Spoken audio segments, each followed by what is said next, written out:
BNP chairperson Begum Khaleda জিয়ার সঙ্গে সৌজন্য সাক্ষাৎ করেছেন চীনের রাষ্ট্রদূত ইয়াও ওয়েন। গুলশানে চেয়ারপারসনের বাসভবনে এ সাক্ষাৎ অনুষ্ঠিত হয়। এ সময় উপস্থিত ছিলেন বিএনপির স্থায়ী কমিটির সদস্য অধ্যাপক ডক্টর AZM জাহিদ হোসেন ও ভাইস চেয়ারম্যান অবসরপ্রাপ্ত air vice marshal Altaf Hossain Chowdhury. পরে এই সাক্ষাতে আলোচনার বিষয়ে সাংবাদিকদের জানান আলতাফ হোসেন চৌধুরী। তিনি জানান, বেগম খালেদা জিয়াকে চীন সফর করার আমন্ত্রণ জানিয়েছে রাষ্ট্রদূত। স্থায়ী কমিটির সদস্য অধ্যাপক ডক্টর AZM জাহিদ হোসেন জানান, বিএনপির সাথে চীনা কমিউনিস্ট পার্টির সম্পর্ক আরও গতিশীল করা নিয়েও আলোচনা হয় এ বৈঠকে।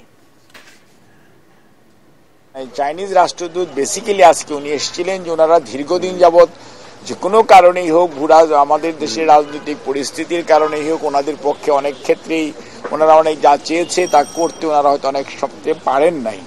কাজেই ওনারা এখন যেহেতু একটি সুযোগ, একটি পরিবর্তিত পরিস্থিতিতে ওনারা ওনাদের সেই যে শর্ট কামিংসটা কেন ছিল বা কি ছিল সেগুলো ওনারা এমনি কথা বলেছেন। ওনারা বলেছে যদি আপনারা আমাদের কোনো চিকিৎসা বা কোনো ধরনের হেল্প প্রয়োজন হয়, আমরা ওপেনলি আপনাদেরকে বলতেছি যে কোনো ধরনের সহযোগিতা করার জন্য আমরা আপনার সাথে, কারণ আপনাদের সাথে আমাদের দীর্ঘদিনের সম্পর্ক, কাজে we want to do it যদি if we get the chance.